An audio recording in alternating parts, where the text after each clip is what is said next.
Shalom saudara-saudara yang kekasih Kristus. Kita berjumpa kembali lagi di tempat ini dengan waktu yang Tuhan sudah sediakan untuk kita semua ya. Kemarin tentang kematian ya. Sekarang tentang kebangkitan, baru nanti pengadilan orang percaya. Jadi sekarang bahannya atau materinya kebangkitan tubuh. Sebelum kita membahas tentang firman Tuhan ini, dari materi tentang kebangkitan tubuh, terlebih dulu kita menghampiri takhta Allah, masuk dalam hadirat Allah, dituntun oleh Roh Kudus, untuk menjamah hati pikiran kita ya, agar kita dikuduskan hati kita, supaya jangan diombang-ambingkan kian kemari oleh angin segar yang bukan berasal dari kehendak Bapa.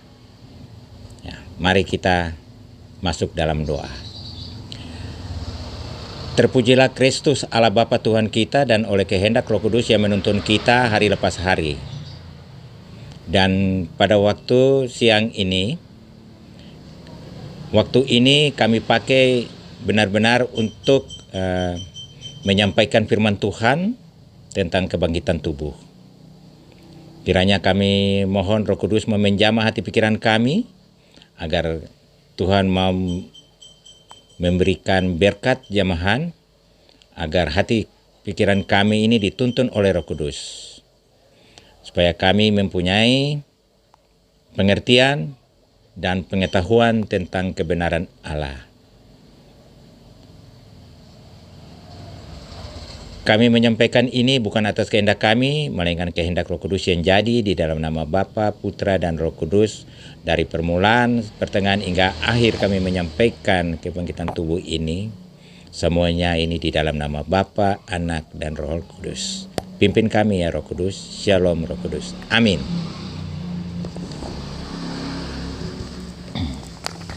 Saudara yang kekasih di dalam Tuhan kita Yesus Kristus. Kalau kita berbicara tentang kebangkitan tubuh, mungkin sedikit saja yang dapat memahami ini, tetapi tidak juga dapat mengerti. Mengerti tapi tidak dapat mengerti dengan baik ya. Oleh karena itu, mari kita sama-sama membahas tentang kebangkitan tubuh dari surat 1 Korintus 15 ayat 35 yang berbunyi demikian. Tetapi mungkin ada orang yang bertanya, bagaimanakah orang mati dibangkitkan, dan dengan tubuh apakah mereka akan datang kembali? 1 Korintus 15 ayat 35, saya ulangi lagi. Tetapi mungkin ada orang yang bertanya, bagaimanakah orang mati dibangkitkan, dan dengan tubuh apakah mereka akan datang kembali? Saudara-saudara yang kekasih di dalam Tuhan kita Yesus Kristus, kebangkitan tubuh adalah suatu ajaran yang penting dalam Alkitab. Hal ini menuju kepada tubuh yang dibangkitkan Allah dari kematian dan dipersatukan kembali dengan jiwa dan roh orang itu sendiri. Jadi, hal ini menunjuk kepada tubuh yang dibangkitkan Allah dari kematian dan dipersatukan kembali dengan jiwa dan roh orang itu sendiri, yang telah dipisahkan dari tubuh itu selama waktu penantian. Waktu penantian ini kita dapat baca itu, dan saudara-saudara mungkin sering sudah mendengar itu di pemakaman. Ya. Waktu peti diturunkan di dalam liang lahat, pendeta lalu bilang di dalam 1 Tesalonika 4 itu ya. Nah, kita perlu tahu itu. Yang pertama, tentang kebangkitan tubuh. Saudara yang kekasih, Alkitab menyatakan sekurang-kurangnya ada 3 alasan mengapa kebangkitan tubuh itu penting. Bukan kebangkitan daging ya, tetapi kebangkitan tubuh. Itu penting bagi orang percaya, khususnya orang Kristen. 1 bagian A. Tubuh itu penting bagi kepribadian manusia seutuhnya. Manusia tidak lengkap tanpa tubuh. Ya. Demikianlah penebusan yang ditawarkan oleh Kristus berlaku untuk segenap pribadi, termasuk tubuh.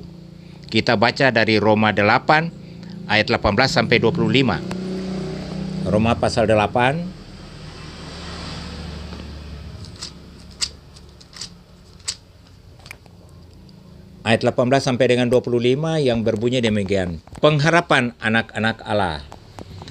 Sebab aku yakin bahwa penderitaan zaman sekarang ini tidak dapat dibandingkan dengan kemuliaan yang akan dinyatakan kepada kita. Sebab dengan sangat rindu, seluruh makhluk menantikan saat anak-anak Allah dinyatakan. Karena seluruh makhluk telah ditaklukkan kepada kesia-siaan, bukan oleh kehendaknya sendiri, oleh karena kehendak Dia yang telah menaklukkannya, tetapi dalam pengharapan, karena makhluk itu sendiri juga akan dimerdekakan dari perbudakan, kebinasaan dan masuk ke dalam kemerdekaan kemuliaan anak-anak Allah. Sebab kita tahu bahwa sampai sekarang segala makhluk sama-sama mengeluh dan sama-sama merasakan sakit bersalin. Dan bukan hanya mereka saja, tetapi kita yang telah menerima karunia sulung roh, kita juga mengeluh dalam hati ketika sambil menantikan pengangkatan sebagai anak, yaitu pembebasan tubuh kita. Sebab kita diselamatkan dalam pengharapan, yaitu kiasan, yaitu baptisan. Tetapi pengharapan yang dilihat, bahkan pengharapan bukan pengharapan lagi. Sebab bagaimana orang masih mengharapkan apa yang dilihatnya? Ayat 25. Tetapi jika kita mengharapkan apa yang dilihatnya, tetapi jika kita mengharapkan apa yang tidak dilihat, kita menantikannya dengan tekun. Begitu ya. Jadi kita punya regenerasi ini seperti seorang perempuan yang merasakan sakit bersalin. Artinya kita punya regenerasi masih juga ya menderita penderitaan dan derita ya, derita batin. Begitu ya. Tetapi kita sudah diselamatkan dalam pengharapan, yaitu baptisan, kiasan saja ya.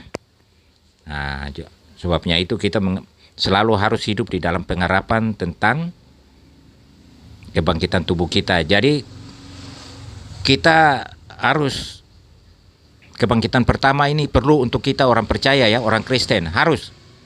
Sebab kebangkitan kedua tidak akan berlaku lagi di dalam keselamatan ya. Api dan neraka sudah siap itu. Nah, jadi pegang itu baik-baik. Ya. Bagian 1 bagian B. Tubuh adalah bait Roh Kudus. 1 Korintus 6 ayat 19.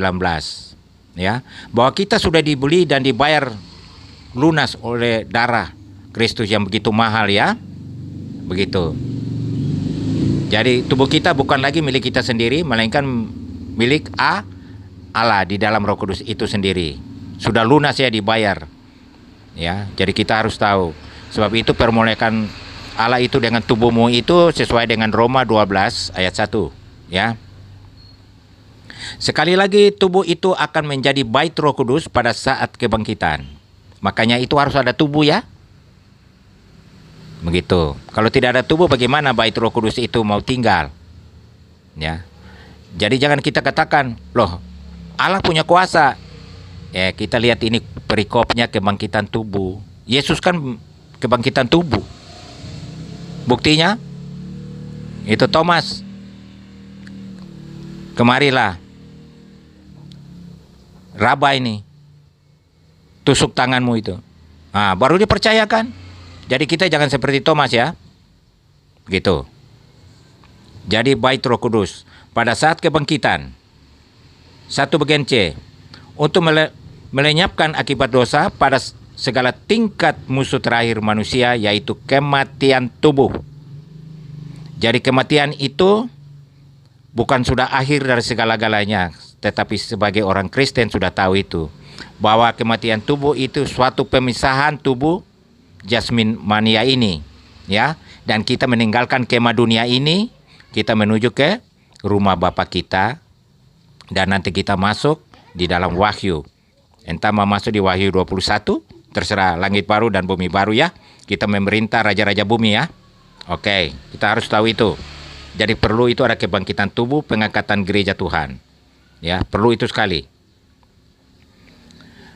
Ya, jadi musuh terakhir manusia adalah kematian tubuh.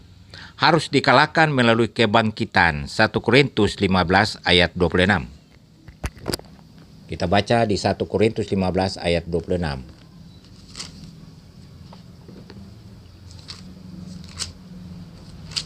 Satu Korintus 15 ayat 26 yang berbunyi begini. Musuh yang terakhir yang dibinasakan ialah maut. Ya, itu dia. Itu pertama tadi. Sekarang bagian kedua. Baik PL maupun PB berbicara tentang kebangkitan tubuh. Ini ayatnya banyak sekali dalil ya. Saya baca, mungkin ada yang mencatat dan mendengar. Kejadian 22 ayat 1 sampai dengan 14. Ibrani pasal 11 ayat 17 sampai 19. Mazmur 16 ayat 10. Kisah Rasul pasal 2 ayat 24 dan seterusnya. Dan Ayub pasal 19 ayat 25 sampai 27. Yesaya pasal 26 ayat 19. Daniel 12 ayat 2. Hosea 13 ayat 14. Maupun di dalam PB kita lihat juga ya. Lukas 14 ayat 13-14. Lukas pasal 20 ayat 35 sampai 36. Yohanes pasal 5 ayat 21 dan ayat 25 sampai dengan 29. Yohanes 6 ayat 39 dan 40, ayat 44, ayat 45 dan ayat 54. 1 Korintus pasal 15 ayat 22 dan 23. Filipi pasal 3 ayat 11. 1 Tesalonika 4 ayat 14 dan 16. Ini tren ya. Kalau di pemakaman ya. Wahyu 20 ayat 4 sampai 6 dan ayat 13. Jadi kita dapat lihat di sini baik PL maupun baik PB mengajarkan kebangkitan tubuh pada masa yang akan datang ya. Itu. Jadi kita perlu lihat itu. Bagian yang ketiga. Kebangkitan tubuh kita dijamin oleh kenyataan kebangkitan Kristus ya. Jadi kebangkitan tubuh kita dijamin oleh kenyataan oleh kebangkitan Kristus Yesus. Jadi Kristus itu sudah bangkit dengan tubuh. Ya. Tubuh apa itu? Tubuh kemuliaan. Jadi waktu Yesus bangkit itu dalam tubuh kemuliaan. Taunya dari mana? Nah, ini kalau ditanya orang Kristen bingung ini. Mungkin ada sedikit yang memahami, tapi kalau Opa Yosia tanya bingung dia. Mau jawab takut. Tidak boleh takut. Nah, dalam tubuh kemuliaan. Waktu Kristus itu bangkit menempatkan diri kepada murid-muridnya. Di sini nanti ada pengadilan pikiran ya. Kepada Opa Yosia. Nah, saya senang kalau ada punya pengadilan pikiran kepada saya. Yesus bangkit itu dalam tubuh kemuliaan. Kenapa? Kenapa dia melarang itu orang menyentuh dia, terutama dia punya murid kesayangan dan Simon Petrus. Dia katakan apa? Jangan sentuh aku, karena aku belum pergi kepada Bapa. Itu menandakan bahwa dalam tubuh kemuliaan itu seutuhnya. Karena kenapa? Belum waktunya. Jadi jangan jamah karena dia belum pergi kepada Bapa untuk menyediakan tempat bagimu. Bagi kita orang percaya. Nah, nanti dia sudah pergi baru dia mencurahkan itu janji itu. Yang di kayu salib dia katakan, Eli, Eli lama sabatani, atau Eloi, Eloi lama sabatani. Ya Allahku, jangan tinggalkan aku. Itu hubungan antara apa? Anak tunggal Allah dengan manusia. Tetapi berikutnya, hubungan antara manusia dengan Allah di dalam Kristus, Yesus sebagai pengantara, sehingga Allah mendengar Roh Allah itu sendiri. Dia mengingat akan janjinya kepada Abraham bahwa Injil akan diberikan. Janji itu. Jadi Kisah Rasul pasal 1 ayat 4 itu, janji itu diberikan. Allah memberikan itu, ya. Oleh sebab itu, di dalam PL maupun tentang PB itu telah dibilang bahwa mengajarkan kebangkitan tubuh pada masa yang akan datang. Jadi kebangkitan tubuh kita ini dijamin oleh kenyataan kebangkitan Kristus Yesus. Kemudian yang keempat, tetapi yang ketiga dulu, kebangkitan Kristus. Matius 28 ayat 6. Kita baca ya.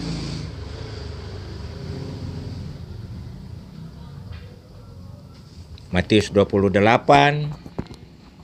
ayat 6 yang berbunyi demikian, firman Tuhan. Mereka segera pergi dari kubur itu dengan takut dan dengan sukacita yang besar dan berlari cepat-cepat untuk memberitahukan kepada murid-murid Yesus. Kemudian Kisah Rasul pasal 17 ayat 31. Kisah Rasul pasal 17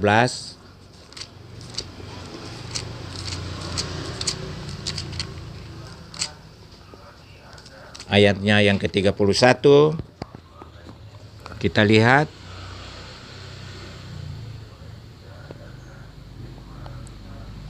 Yang berbunyi demikian. Karena ia telah menetapkan suatu hari pada waktu mana ia dengan adil akan menghakimi dunia oleh seorang yang telah ditentukannya, sesudah ia memberikan kepada semua orang suatu bukti tentang hal itu dengan membangkitkan dia dari antara orang mati. Jadi Kristus bangkit ya. Kita lihat itu. Kemudian 1 Korintus 15. 1 Korintus pasal 15. Ayatnya ayat 12, ayat 20 sampai 23. Ayat 12 yang berbunyi demikian. Jadi bila mana kami beritakan bahwa Kristus dibangkitkan dari antara orang mati, bagaimana mungkin ada di antara kamu yang mengatakan bahwa tidak ada kebangkitan orang mati? Percaya ya kepada Kristus Yesus, kebangkitan tubuh itu. Kemudian ayat 20 sampai 23 yang berbunyinya demikian. Tetapi yang benar ialah bahwa Kristus telah dibangkitkan dari antara orang mati sebagai yang sulung dari antara orang yang telah meninggal. Ya. Sebab kita lihat ini lagi 21, sebab sama seperti manusia datang karena sebab sama seperti maut datang karena satu orang manusia, demikian juga kebangkitan orang mati datang karena satu orang manusia. Karena sama seperti semua orang mati dalam persekutuan dengan Adam, demikian pula semua orang yang akan dihidupkan kembali dalam persekutuan dengan Kristus Yesus. Ayat 23, tetapi tiap-tiap orang menurut urutannya, Kristus sebagai buah sulung, sesudah itu mereka yang menjadi miliknya pada waktu kedatangannya. Dalam nama Yesus, Tuhan dan Juru Selamat kita. Bagian keempat.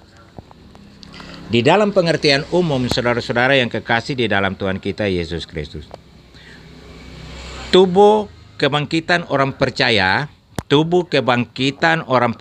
akan menjadi seperti tubuh kebangkitan Tuhan sendiri. Roma 8 ayat 29.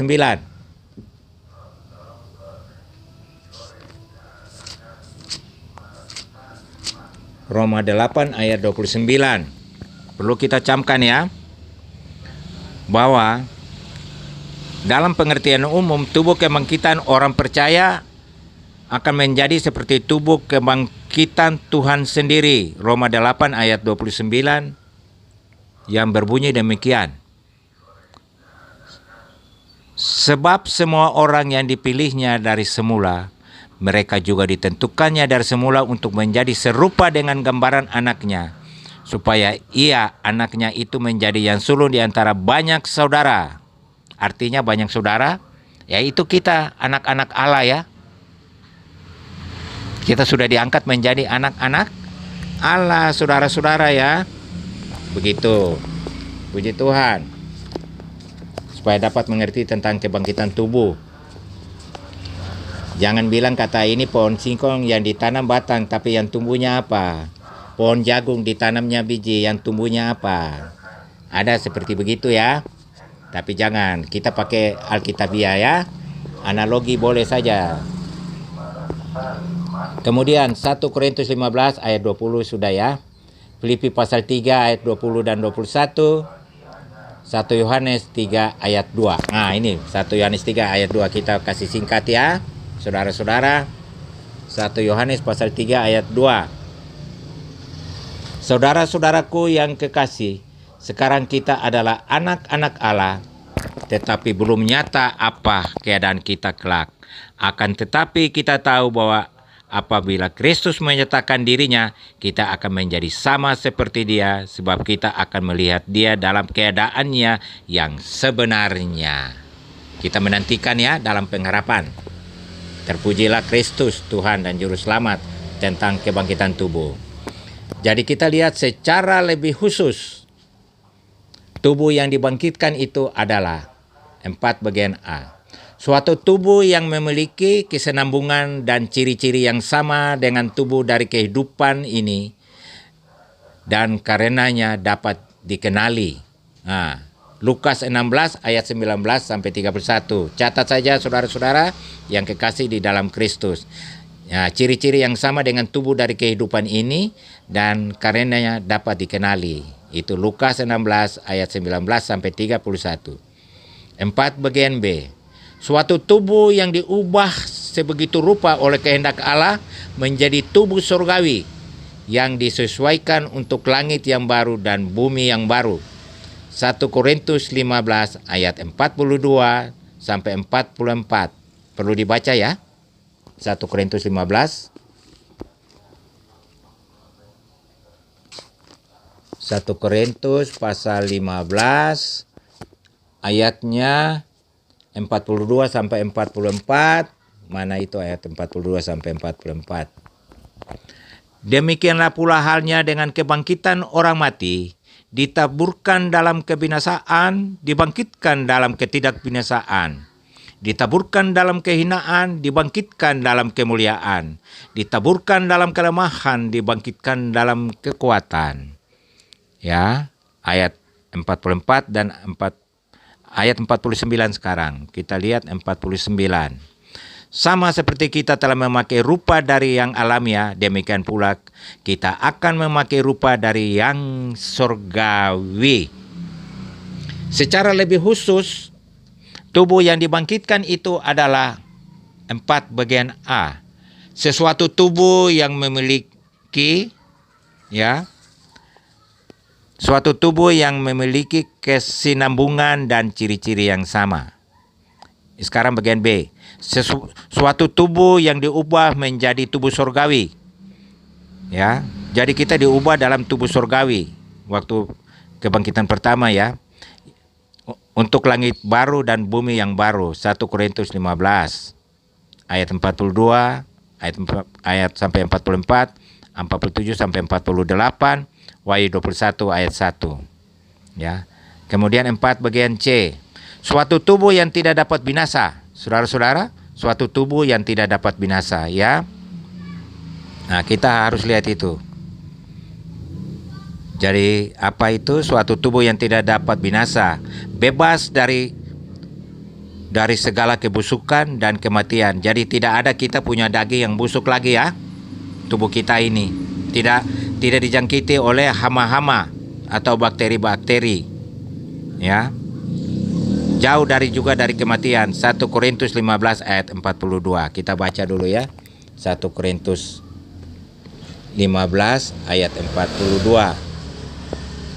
Tadi sudah baca itu, tapi baca lagi supaya perlu diingat.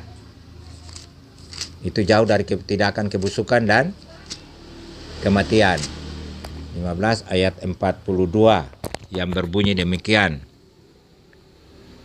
Demikianlah pula halnya dengan kebangkitan orang mati, ditaburkan dalam kebinasaan, dibangkitkan dalam ketidakbenaran. Dalam nama Yesus. Coba sebentar, ada telepon Modi. Halo Om. Nel, nanti telepon lagi. Om ada ini apa konten ya.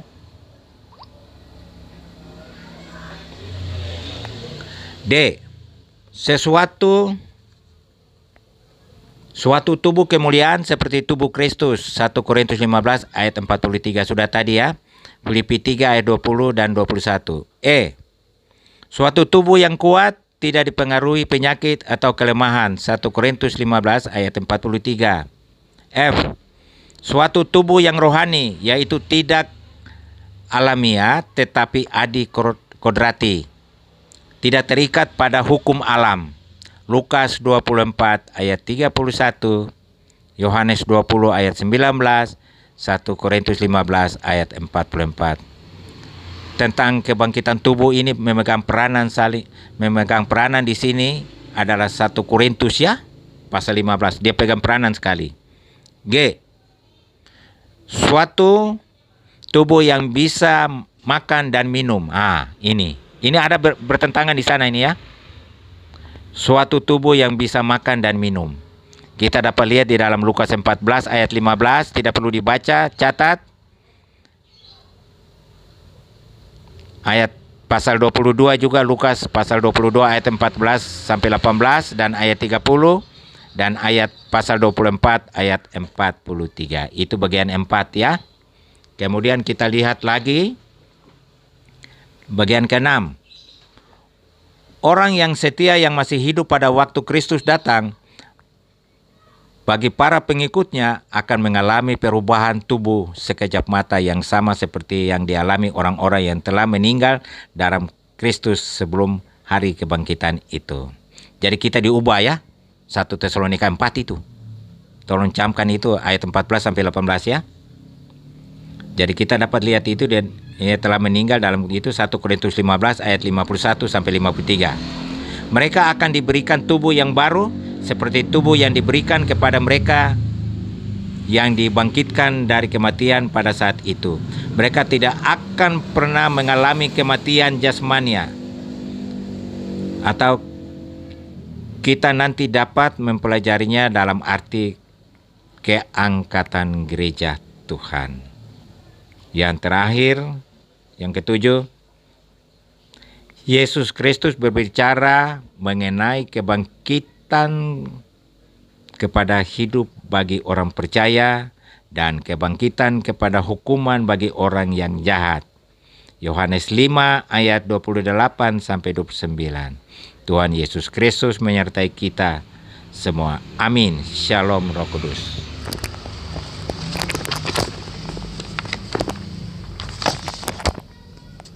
Mari saudara-saudara kita berdoa. Terima kasih ya Roh Kudus. Kami sudah menyampaikan pengajaran dari dalam Alkitabiah, firman Tuhan, yang sudah memberikan petunjuk secara akurat dalam iman kami masing-masing. Karena meskipun kami sudah menyampaikan ini sudah berakhir, tetapi Roh Kudus yang bekerja di dalam setiap hati pikiran kita, agar kita dapat memahami dan kita dapat mengimani dan kita dapat menjalankan hidup kita ini sesuai dengan iman dalam pengharapan anak-anak Allah. Di dalam Kristus jauh dari sempurna ini, kami percaya Roh Kudus menyempurnakan doa kami ini dari awal, pertengahan hingga akhir tentang bahan materi ini. Dalam satu nama di atas segala nama, Yesus Kristus adalah Tuhan bagi kemuliaan Allah Bapa. Haleluya. Amin.